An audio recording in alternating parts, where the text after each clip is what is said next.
Recently, China's home appliance market has seen a surge of activity as major manufacturers and shopping malls collaborate on promotional events. These events offer consumers the chance to exchange their old appliances for new ones at a discounted rate.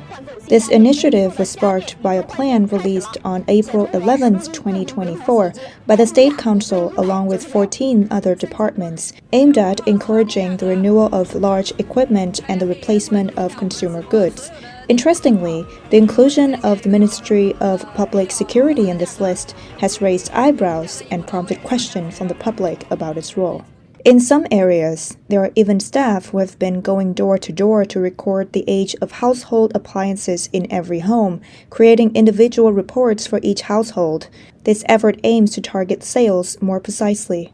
Some residents have voiced concerns that the scheme is a lot like efforts to save the stock market, which involves forcefully driving consumption, particularly through community surveys. They suggest that the involvement of local public security in these surveys is to coerce people into spending. The Deputy Director of the National Development and Reform Commission, Zhao Chenxi, has stated that the goals for the appliance and vehicle renewal initiatives include doubling and recycling rate of scrapped vehicles compared to 2023 and achieving a 45% increase over last year's figures. The recycling rate for old appliances is targeted to grow by 30% from the previous year. Independent commentator Cai Shengkun said on April 17th via the X platform that the joint statement by 14 departments to promote consumption through the renewal initiative indicates a sense of urgency within the Chinese government. He noted that expanding domestic demand effectively requires boosting consumer spending, a strategy employed by developed Western economies. However, he criticized the effectiveness of these strategies given that they require increased personal income. He highlighted the dire employment rates among youth and wage cuts affecting nearly all industries. So the practicality of promoting consumption through mere slogans can be brought into question, given that nearly 70% of the population earns less than 2,000 yuan per month. He argued that the best course of action for households is to tighten budgets and prepare for tough times ahead. He noted the absence of direct financial aid from the government to the people during the pandemic, which is the stark contrast to other countries. According to data released by the Ministry of Finance on April 22nd, China's fiscal revenue in the first quarter amounted to 6.1 trillion yuan, with tax revenue at 4.9 trillion yuan. This marked a decline of 2.3% and 4.9% respectively compared to the previous year. Despite the introduction of multiple measures aimed at stimulating consumption, their impact has still been limited. This includes the promoted Old for New campaign. On April 15, Executive Director of China Household Electrical Appliances Association, Jiang Feng, published an article in the official media Study Times. The article titled, Old for New Needs to Overcome Misconceptions, advocating for the replacement of old appliances with new ones. The publication sparked significant public outcry and widespread opposition across China. The article argues that many consumers hold misconceptions about household appliances, stating that as long as an appliance is not broken and can still be repaired, it does not need to be replaced. Replacing a still functioning appliance is wasteful. The article references the Household Appliance Lifespan for Safe Use issued by the China Household Electrical Appliances Association in January 2020, which states that household appliances like food products have a shelf life. According to these guidelines, refrigerators and air conditioners have a safe operating lifespan of 10 years, while washing machines, water heaters, and range hoods have a lifespan of 8 years. The article further contends that appliances past their life expectancy can pose safety risks, such as leaks and fires, and are less energy efficient, leading to higher energy consumption. In contrast, newer appliances are more energy efficient and perform better. The author encourages consumers to discard any misconceptions about appliance lifespan and to replace their old appliances promptly as a way to stimulate consumption. Once the statement was made, it sparked a huge backlash. Consumers believed that this was straight up siding with the sellers. One consumer commented, "Those sales representatives should stop talking." Previously, the promotion focused on durability, emphasizing that it could last for decades. If it's a free exchange for old ones, I'd exchange them every day.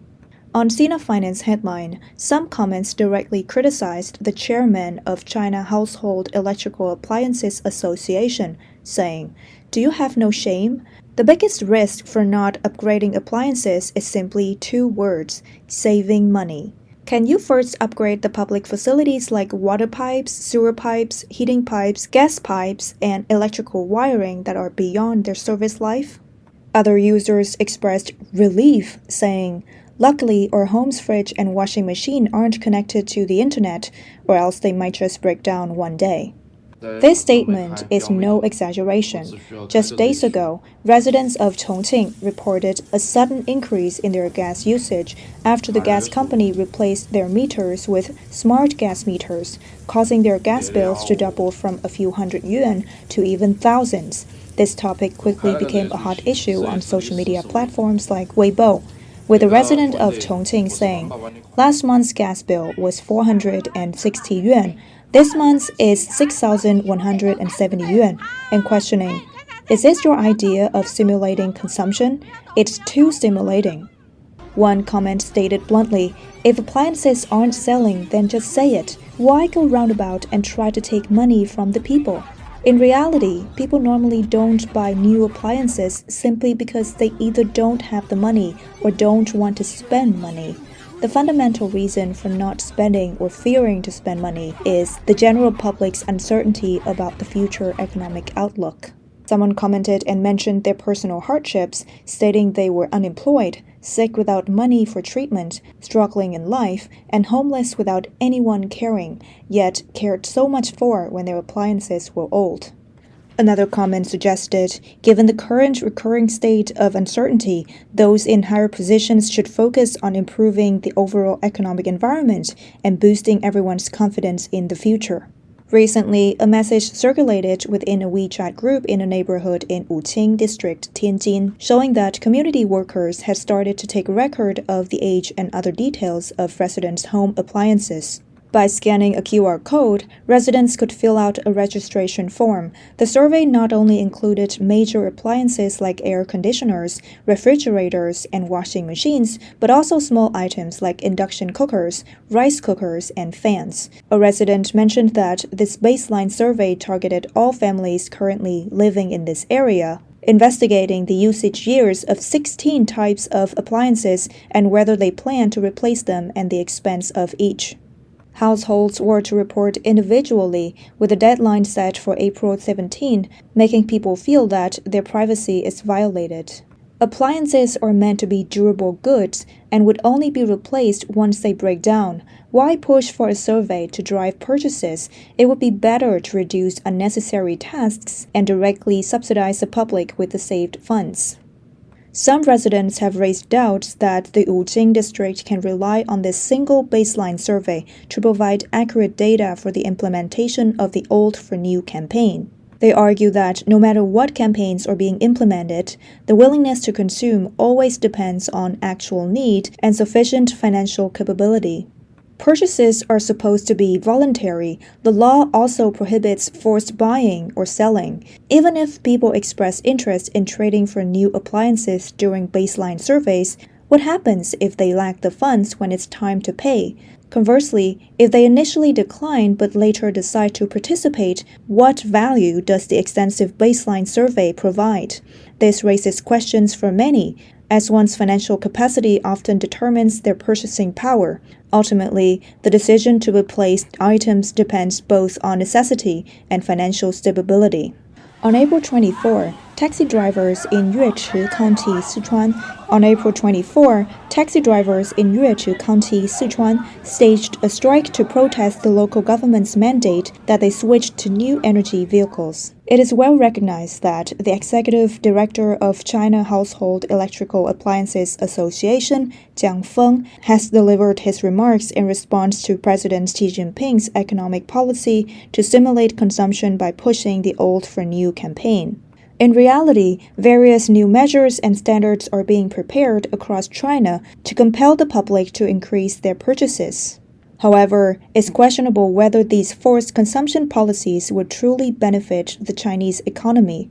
Instead of finding ways to boost citizens' income, the government is pushing for increased spending, raising concerns about the governance strategy being employed. In an interview with the Elite Forum, editor-in-chief of the Epoch Times, Guo Jun, noted that while the Household Appliance Association is not a governmental agency, the fact that this interview was published in the Study Times means something. The Study Times is the newspaper of the Central Committee of the Chinese Communist Party and is essentially regarded as Xi Jinping's newspaper, predominantly conveying his messages. The strategy to stimulate the economy by promoting the Old for New campaign was proposed by Xi Jinping at the China Economic Work Conference at the end of last year. Before the two sessions in February this year, Xi Jinping mentioned it again at the meeting of the China Financial and Economic Commission. This approach has now become the economic policy of China under Xi's highly centralized leadership. In March, the State Council issued a document outlining a massive plan for equipment renewal and consumer goods replacement.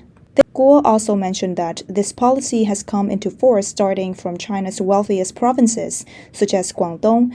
A Shanghai businessman, Hu Liren, now residing in the USA, shared on the Elite Forum that he was not surprised by these developments, noting discrepancies between Chinese and international standards for home appliances. He pointed out that China transitioned from a plan to a market economy in the 1980s, but now it seems to be shifting back. For example, air conditioners in China are marked with energy efficiency levels.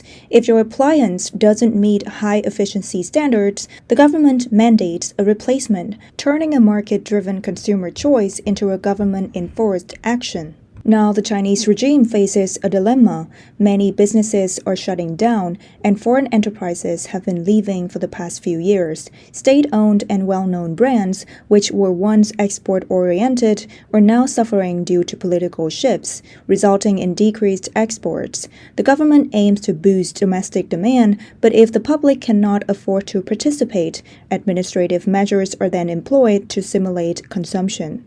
Senior editor and lead writer Xu Shan said that the Chinese communist regime system, an authoritarian structure, was originally established during a crisis as a wartime system. This war-based system has several inherent advantages, such as ease of social mobilization and proficiency in managing economic shortages. For instance, when China faces shortages of food, fabric, and other resources, the system can effectively manage these deficiencies through rationing coupons.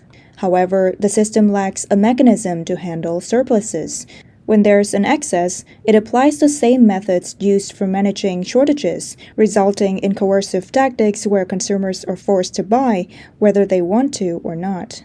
On April 21st, a video posted on X under the username Overseas Whistleblower showed Song Xiaoping, director of China's Financial and Economic Affairs Committee and a legislative expert, furiously stating, "In a country where nothing is certain, how can one survive without saving money?" Song Xiaoping continued, "It's not that I want to save money. Don't I want to consume? Don't I want to eat rice that costs 200 yuan per kilogram or have shrimp at every meal? The problem is that my income is only so much." Prime Minister Li Keqiang said that 600 million people earn 1,000 yuan per month, and 90 to 95% have an annual income of less than 10,000 yuan. With this kind of income, what happens if something goes wrong? Say if you get cancer, you need at least 200,000 yuan for treatment. Who can guarantee they won't get cancer? Once someone gets cancer, they promptly need 200,000 yuan. Where do they get that money? So it's not that I save money because I have a lot. It's because of several major fears. First, retirement. Second, unemployment. Third, medical care. Fourth, buying a house. Fifth, children's education, which forced me to save. If our society solved these issues, like making medical care and education completely free, would people still have to save money like this? Amid a worsening economic downturn in China, with soaring unemployment and pervasive anxiety about the future among the youth, a new trend of savings alliance has emerged on social media such as Douyin, Xiaohongshu, or WeChat. This trend reflects many young people's efforts to rein in spending by joining online groups dedicated to mutual oversight and saving money together. Since 2023, China has faced sluggish economic recovery, dwindling foreign trade orders, a stagnating real estate market, and subdued investment in services. These have all contributed to high unemployment rates and economic concerns among citizens.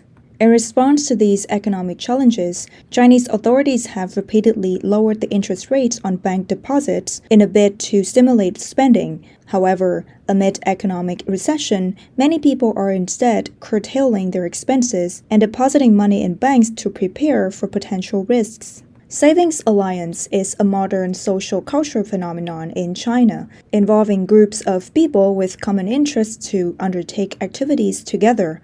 Many young people have joined these groups to foster habits of spending less and saving more. Participants in these groups enforce daily check-ins, provide mutual supervision, and share financial management tips to save money collectively. By early March this year, the Savings Alliance hashtag on Xiaohongshu had garnered over 1.7 million views, with an engagement rate surpassing 87% compared to other advisory topics. On Douban, a group called the Slum Crazy Savings Alliance was created in March 2020 and had amassed 20,000 members by early this year. Many Douyin videos depict participants of these groups withdrawing their monthly salaries in cash, dividing it into daily or weekly allowances, and strictly limiting their daily expenditures. Any surplus funds are deposited into banks as fixed-term deposits that earn interest. Apart from saving, these groups also share various cost-cutting strategies, advocating for simple living, rejecting luxury goods, and opting for generic products. Some members resist bulk purchases during online sales and utilize second-hand platforms for buying and selling goods. The groups promote cash transactions because cash payments have inherent limitations that help curb spending, unlike the prevalent ease of mobile payments. Someone with the username Happy Little Savings Pig shared a video on Douyin revealing that she earns 3,500 yuan per month and budgets 40 yuan per day, diligently saving any leftover change for deposit into a fixed-term savings account.